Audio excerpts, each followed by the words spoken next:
Queridísimos televidentes, es con una emoción muy emocionante que recibo esta noche a ese grande hombre, ese extraordinario periodista Nicolás López Maltés. Con él nos une a mis padres, es una amistad de toda la vida. Y a mí, desde que yo estoy casi que en la barriga de la Miriam Ebé, conozco a Nicolás López Maltés, lo quiero y lo respeto. Y hoy lo hemos invitado porque estamos conmemorando durante el mes de diciembre el terremoto terrible que asoló Managua en el 23 de diciembre del 72. Y esa es la razón por la cual lo hemos traído, para que rememoremos cómo era Managua, Nicolás, antes del terremoto. Esa Managua de la cual vivía enamorado Roberto Sánchez Ramírez, igual que vos y yo. Bienvenido. Esto, pues ya cumple esa tragedia que destruyó la ciudad de Managua, está cumpliendo en este diciembre 44 años. ¡Qué barbaridad! De manera que las personas que tienen menos de 44 años no tienen idea de qué es lo que se destruyó. Estamos hablando de que la Managua de entonces, pre al terremoto, era una ciudad de dimensiones humanas, que se podía caminar a pie. De hecho, no era necesario en esa Managua usar taxi, ni siquiera el carro particular. Había muchísima gente que vivía en los barrios que no eran muy lejanos y se iban a pie a trabajar al centro de Managua. Era una ciudad muy segura, tan humana, que después del cine, todo el mundo, los cines estaban bastante cerca, el Salazar, el Margot, el González, estamos hablando de, y aún los cines populares como el Tropical, el Colón, que después se llamó Fénix, estaban el Victoria, el América, el Alameda, todos estos cines estaban dentro del casco urbano de la ciudad, y después de la función, todo el mundo se iba a pasear a la avenida Roosevelt para ver las vitrinas de las tiendas. Y ahí no habían asaltos, aquí no habían pandillas, todo era muy humano, muy seguro, muy aldeano. No era la ciudad de hoy. Estamos hablando que hoy esta ciudad dispersa, que sin corazón, estamos sin acera hablando donde de caminar, 1.600.000 personas, sí, que no saben ni siquiera cómo disfrutar una ciudad como se disfruta Granada o León. Pues así se disfrutaba la Managua preterremoto. Aparte de que todo el mundo se conocía y aparte de que se compartía en una misma cuadra, estaban los profesionales, los intelectuales, los millonarios, los obreros, los pobres, el carpintero, la fritanga, todos estaban en una misma cuadra. Se compartía y se conocía. Todo el mundo. En la cuadra de mi casa, que era la cuadra del Cine Colón, ahí estaba el embajador y médico Manuel Pérez Mora. Había sido embajador de Nicaragua en Cuba y compartía la cuadra con nosotros y con un carpintero que era de apellido Picado, ¿verdad? Y también compartía la misma cuadra con la Radio Managua y con un salón que vendía chicha y gaseosas y perrereques y todo, que se llamaba Salón 13 de Mayo. Y en la misma cuadra estaba el escultor famosísimo don Pompilio Cajina, estaba el tenor de entonces, el gran cantante Darío Obando. Todas estas son figuras y la gente las conocía. Estaba mi abuela Eloisa, por ejemplo, en la misma cuadra. Estaba el doctor Manuel Matus, que era un gran médico, padre de todavía que ejerce el doctor Alfonso Matus, mi contemporáneo, pero que era hijo del doctor Manuel Matus. Esa Managua humana en que todos nos compartíamos, la señora que vendía tijeras en la esquina, hacía tijeras de lona, y ahí, por ejemplo, y estaba en la misma cuadra la tía de Sergio Ramírez Mercado, que era doña Lolita Sánchez de Mercado, pariente de Roberto Sánchez y pariente de Sergio, tía de Sergio Ramírez, que tenía un taller de bordados, se llamaba la Casa del Bordado, pero en el zaguán como ellos eran de Mazatepe, llegaba la cosecha de mandarinas, de naranjas, y en el zaguán ahí vendían ellos al por mayor, ahí llegaban los carretones a recoger, a comprar para ir a vender. Esa Managua desapareció el 23 de diciembre, cuando el día estaba comenzando. El terremoto fue a las 0 horas con 35 minutos. Es decir, en ese momento Managua desapareció. Fue un sismo de 1 minuto, pero fue suficiente. Era tan superficial el movimiento y tan acelerado que acabó con la ciudad completamente. Estamos hablando de que cayeron en ese día, en esa noche tenebrosa, 60,000 edificios, viviendas, casas, cayeron al suelo. En ese mismo momento murieron 10,000 Managuas, que costó desenterrarlo. Y en ese mismo momento estallaron los incendios que duraron 2 semanas.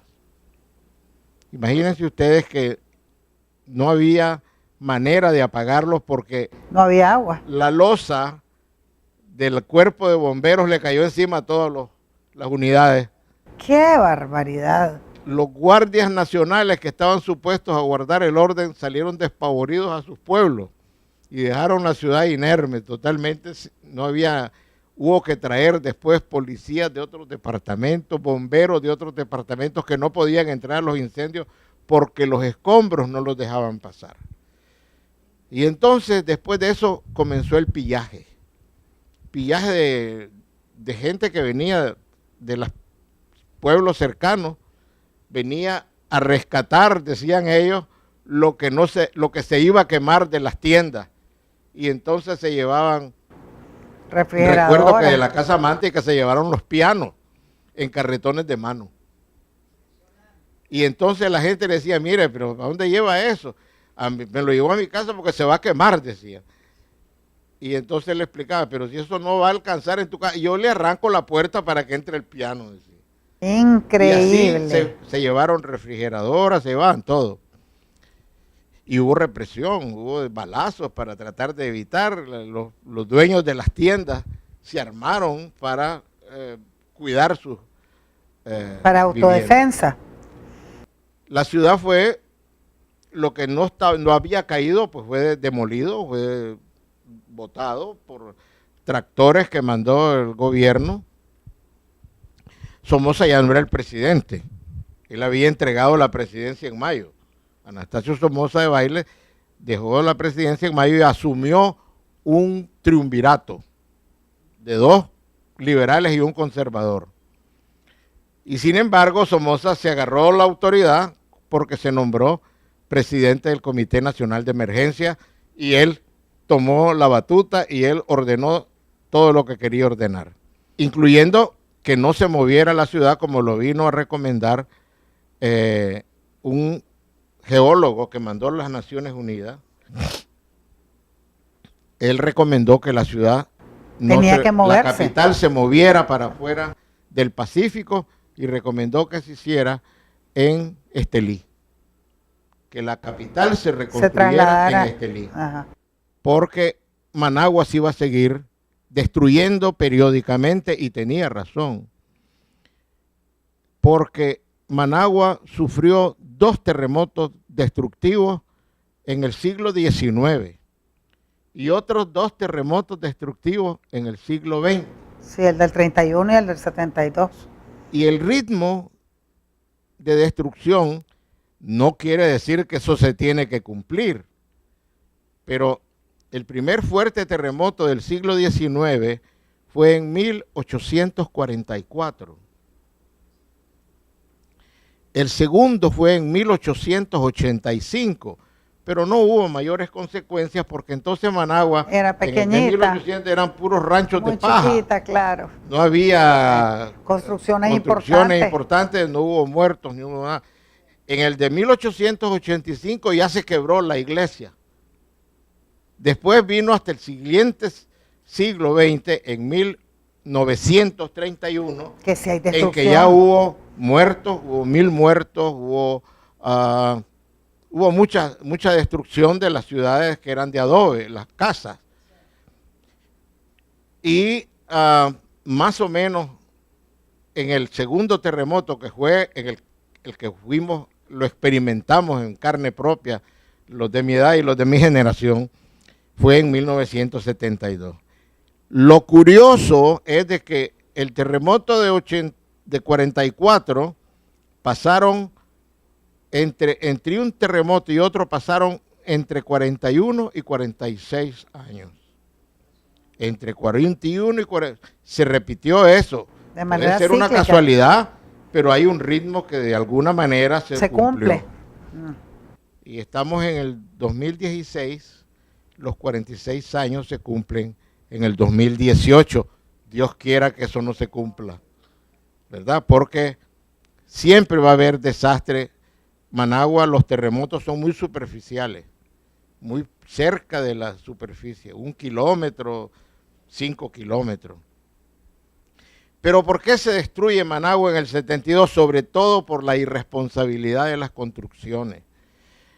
No se pensaba, la gente tenía como hoy opinan, que la ciudad en 72 estaba mal construida porque adobe. No, señores, los edificios de concreto se destruyeron en el 72 por mala construcción, por irresponsabilidad y a veces por delincuencia. Un edificio lo cobran completo y le ponen menos cemento, menos hierro. Y eso le pasó al presidente Moncada en el terremoto del 31. Tenía 3 meses de haberse inaugurado la casa presidencial que estaba arriba de la loma. Y a los 90 días de construida se quebró en su base. Y Moncada, por vergüenza, la mandó a reparar cosméticamente. Pasaron 46 años para que viniera 1972 y la destruyera totalmente. Por mala construcción. Dicen que de ahí sacaron los materiales para hacer el palacete de Venecia a la orilla de la laguna de Masaya. Eso puede ser una especulación, un chisme o lo que sea, pero da la casualidad que los dos edificios se construyeron paralelos. Nicolás, contanos de este maravilloso documental que hemos estado disfrutando mientras vos hablas. ¿Cómo se hace? ¿Quién lo impulsa? ¿Quién lo financia? ¿Cómo nace la idea de hacer este documental? En esa época, a mí me tocaba hacer los documentales de Nicaragua. Antes de ese documental, yo hice más de 40 documentales, incluyendo la inauguración del edificio del Banco Central, que no soportó el terremoto del 72. Y de 15 pisos, quedó de 2 pisos. Increíble. Ahí está todavía de 2 pisos. Ahí está de 2 pisos, sí. Este documental fue un encargo que nos hizo las Naciones Unidas, el programa que se llama Hábitat de las Naciones Unidas. Ellos querían ver la experiencia del terremoto de Managua. Así es que ese documental fue financiado totalmente por el programa Hábitat de las Naciones Unidas. Y lo narra Fabio Gadea Mantilla. Bella voz. ¿Verdad? Y hicimos un segmento de lo que era la ciudad antes del terremoto. Recreamos el terremoto durante 10 segundos, porque era imposible que alguien estuviera a medianoche con una cámara filmando los edificios cayéndose. Entonces lo recreamos. Esa parte es, digamos, ilustrativa, pero es creada. Pero después todo lo demás, los incendios y todo lo demás es auténtico. Es lo que ocurrió después. Formidable documental. Yo estoy muy orgullosa de que se lo estemos mostrando al pueblo de Nicaragua. Quiero que me enseñe Managua 1000, porque eso también es otra joya, sí, que la pueden ir a adquirir a Hispamer.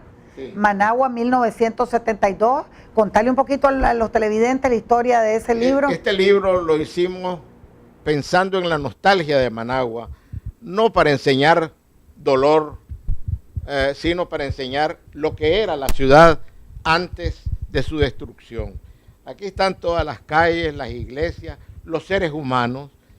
En total hay 217 fotografías de la ciudad de Managua antes del terremoto, como era. Es un documento que allá pasó a la historia, porque están todos los edificios, las calles, y los valores de la que era la ciudad de Managua antes del terremoto. A veces la gente que nueva, la nueva generación dice, ¿y esa casita tan fea que era?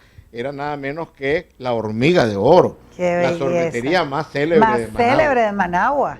Así es, íbamos siempre a comer helado, a tomar helado. Está como era, digamos, el Instituto Ramírez Goyena, donde lo compartimos con Roberto Sánchez y el doctor José Ángel Mayorga, sí, a quien le rajé la cabeza en San Jacinto, haciendo él el papel de Byron Cole y vos yo de Andrés Castro. Me tocaba tirarle la piedra, pero la piedra de cartón era muy liviana, le metimos una piedra de verdad. Y le rajó la cabeza. Y la sangre cuando salió. Y la sangre corrió, era de verdad. La gente aplaudió.